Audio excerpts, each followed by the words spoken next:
तो उन्होंने कहा एक काम करो, क्योंकि दुर्बुद्धि उसके पास सारी कला है। उसने कहा मेरी बहन एक काम करना, तुम आज से ही गर्भवती होने का आप ढोंग रचना।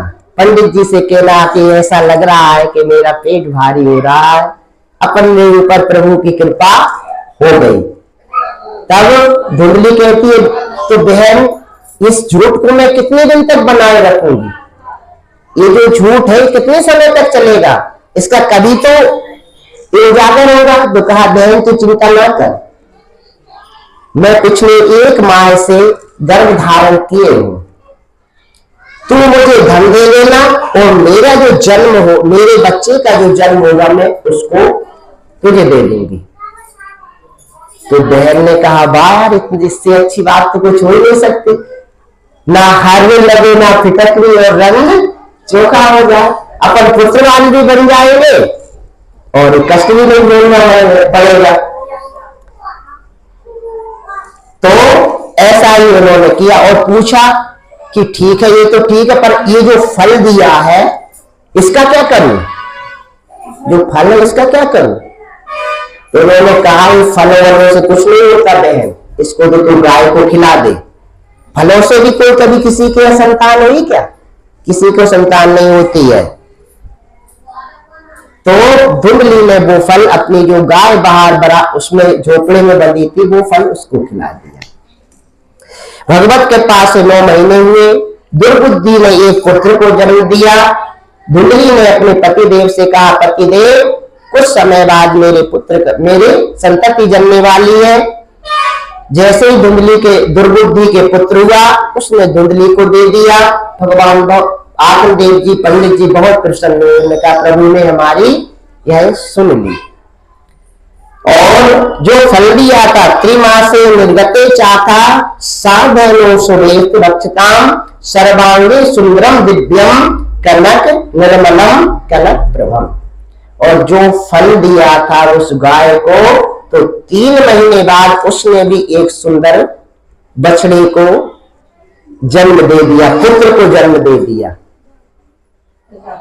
अब आत्मदेव जी ने दोनों के नाम संस्कार करने के लिए दोनों को बिठाया। पूरे गांव में बड़ी प्रसन्नता हुई कि अरे वाह आत्मदेव तो इतने भाग्यशाली है कि अब तो उनकी गाय से भी पुत्र का ही जन्म हुआ,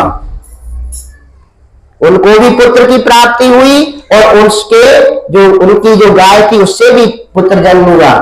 आत्मदेव जी बड़े प्रसन्न हुए और दोनों पुत्रों का नामकरण संस्कार करने लगे। और नामकरण संस्कार की विधि होती है, आज सारे संस्कार धीरे धीरे जाते जा रहे हैं। 2 संस्कार बचे हैं केवल, एक बचा है विवाह संस्कार और जो छोटा मोटा है वो होता है अंतिम में मृत्यु संस्कार, दाह संस्कार। तो ये 2 ही बचे हैं। धुंधली आई कि प्रभु आप क्या कर रहे हो, आत्मदेव से पूछा क्या कर रहे हो, तुमने कहा इन बच्चों का नाम रख रहे हैं। बड़ा संस्कार गौशाला में बिठाया, नवग्रह पीठ आदि बने, उनके अभिषेक किए। और जैसे ही आत्मदेव अपने पुत्र को नाम रखने वाले थे तो धुंधली ने कहा कि रुको,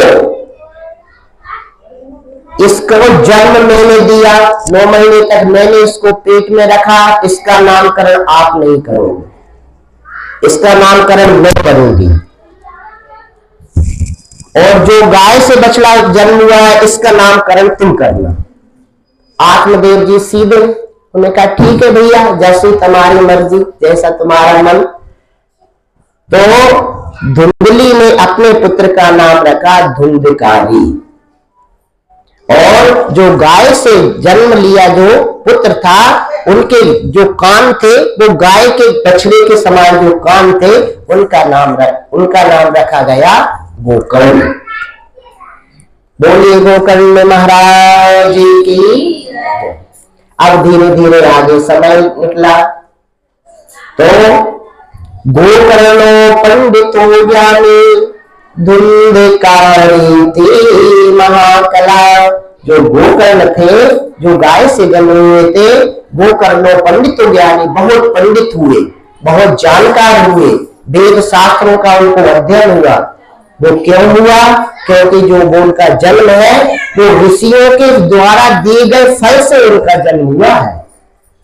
तो जो संतों के द्वारा जो फल दिया जाता है वो सदैव आपको सुखकारी और हितकारी होता है।